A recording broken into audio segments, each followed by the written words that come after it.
ఈరోజు గుంటూరు జిల్లా కాంగ్రెస్ పార్టీ వద్ద ఉన్న రాజీవ్ గాంధీ విగ్రహం వద్ద నిరసన కార్యక్రమంగా పిసిసి వర్కింగ్ ప్రెసిడెంట్ మస్తాన్ వలి గారు, అదేవిధంగా మాజీ ఎమ్మెల్యే అయినటువంటి లింగంశెట్టి ఈశ్వరరావు గారు, ఆంధ్రప్రదేశ్ ఇన్ఛార్జ్ నగేష్ కరియప్ప గారు, ఆంధ్రప్రదేశ్ ఎన్ఎస్యూ అధ్యక్షులు నాగమధు గారు, పలు ఆంధ్రప్రదేశ్ నాయకులతో పాటు ఈరోజు గుంటూరు నగరంలో జాబ్లెస్ క్యాలెండర్గా నిరసన కార్యక్రమం తెలియజేయడం జరిగింది.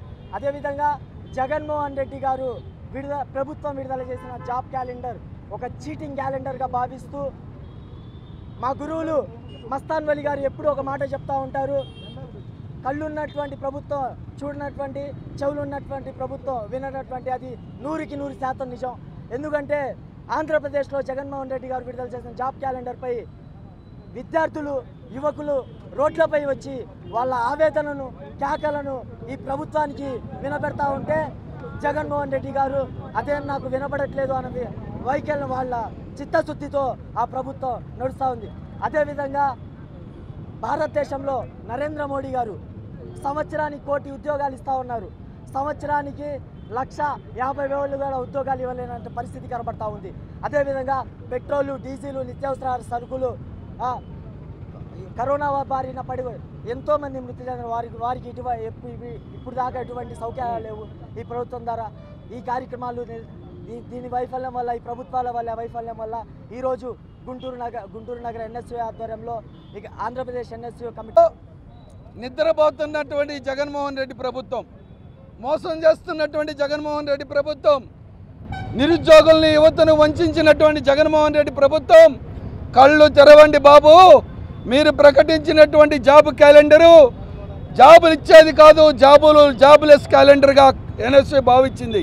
అయ్యా, మీ క్యాబినెట్లో చాలామంది మంత్రులు చెప్తా ఉన్నారు, ఇది రేపటి రోజున జగన్మోహన్ రెడ్డి ప్రభుత్వం మీద, పార్టీ మీద దీని ప్రభావం పడబోతూ ఉంది. ఇవాళ మనం యువతను మోసం చేశారని చెప్పి మీకు తెలియకుండా చాలామంది మంత్రులు మాట్లాడుకున్నటువంటి సందర్భం. దయచేసి జగన్మోహన్ రెడ్డి గారు 2,35,000 ఉద్యోగాలు ఖాళీగా ఉన్నాయని చెప్పి ప్రతిపక్షంలో మీరు మాట్లాడిన తర్వాత కూడా ఇవాళ కేవలం 10,000, 15,000 ఉద్యోగాలతో ప్రకటించి సచివాలయంలో ఇచ్చినటువంటి ఉద్యోగాల్ని గౌరవ వేతనం ఇచ్చేటటువంటి దానిగా మీరు భావించి దాన్ని మీ ఉద్యోగాల క్యాలెండర్లో చూపిస్తే ఇంతకన్నా దుర్మార్గం ఇంకోటి ఉండదు.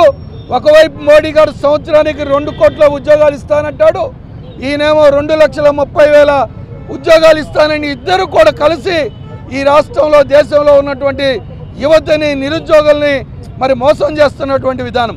అట్లానే జీవోలు, కొత్త జీవోల ద్వారాగా ఎస్సీ, ఎస్టీ, బీసీ, మైనారిటీ యొక్క విద్యార్థుల్ని వంచేటటువంటి ప్రయత్నం, వాళ్ళ స్కాలర్షిప్లు లేకుండా, ఫీజు రియంబర్స్ లేకుండా తూతూ మంత్రంగా 10,000, 15,000 వాళ్ళ అకౌంట్లోకి వేసి వాళ్ళని మళ్ళా మోసం చేస్తూ కాలేజీలను కూడా కొంగజేసి నీకెవరైతే మద్దతుగా ఉన్నారో కార్పొరేట్ కళాశాలని పెంచేటటువంటి ప్రయత్నానికి ఇవాళ ఉన్నటువంటి విద్యార్థి లోకం అందరూ కూడా ఇవాళ ప్రశ్నిస్తూ ఉంది. జగన్మోహన్ రెడ్డి గారు, మీరేదో ఇవాళ నేను అధికారంలో ఉన్నాం, నన్ను ఏమి కాదని అనుకుంటున్నారు, సమయం చూసుకునే సమయం వచ్చినప్పుడు తప్పకుండా నీకు తగిన రీతిలో బుద్ధి చెప్తారని చెప్పి హెచ్చరిస్తూ ఈ రోజున ఎన్ఎస్యూ వ్యాప్తంగా యువత కానీ, విద్యార్థులు కానీ, నిరుద్యోగులు కానీ జగన్మోహన్ రెడ్డి గారి గవర్నమెంట్ మీద చాలా ఆక్రోశంతో ఉన్నారు.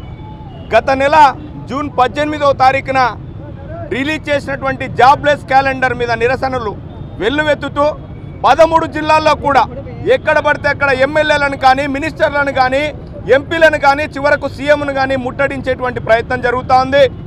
సీఎం గారు మిమ్మల్ని సీఎంగా కావాలని కోరుకున్నటువంటి విద్యార్థులను మోసం చేస్తున్నారు, మీరు సీఎంగా కావాలని కోరుకున్నటువంటి నిరుద్యోగులను మోసం చేస్తూ ఉన్నారు, మీరు సీఎంగా కావాలని కోరుకున్నటువంటి యువతను మోసం చేస్తూ ఉన్నారు.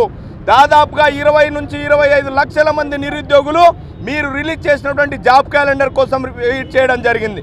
మీరు ప్రామిస్ చేసినటువంటి 2,35,000 ఉద్యోగాలు ఇస్తానన్నటువంటి మీరు కేవలం 10,143 జాబులు మాత్రమే ఇచ్చి, గతంలో నేను వార్డు వాలంటీర్స్ కానీ, విలేజ్ వాలంటీర్స్ కానీ, సెక్రటరియట్ వాలంటీర్స్ పేరుతో ఎంబీఏలు, ఎంసీఏలు, పిహెచ్డి చేసినటువంటి వాళ్ళను 5,000 రూపాయల ఉద్యోగంతో మీరు వాళ్ళ ప్రాణాలతో చెలగాటమాడుకుంటూ వాళ్ళని మోసం చేస్తూ వాళ్ళ పేరుతో ఉద్యోగాలు ఇచ్చాను అని చెప్పేసి మంచిగా గర్వంగా కోచింగ్ సెంటర్లలోనూ 10,000 15,000 రూపాయలు ఇంట్లో తినడానికి తిండి లేక ఫీజులు కట్టుకొని తల్లిదండ్రులు పొలాల్లో పనిచేసి పంపించినటువంటి డబ్బులతో చదువుకొని జాబ్ కోసం ఎదురు చూస్తూ ఉంటే మీరు నిరుద్యోగులను మోసం చేస్తూ ఉన్నారు, విద్యార్థులను మోసం చేస్తున్నారు. మిమ్మల్ని వదిలిపెట్టే ప్రసక్తి లేదు. 13 జిల్లాల్లో కూడా మీ మీద యుద్ధానికి సిద్ధమైనటువంటి యువత విద్యార్థుల పక్షాన ఆంధ్రప్రదేశ్ ఎన్ఎస్ఏ నిరంతరాయంగా పోరాడుతుంది.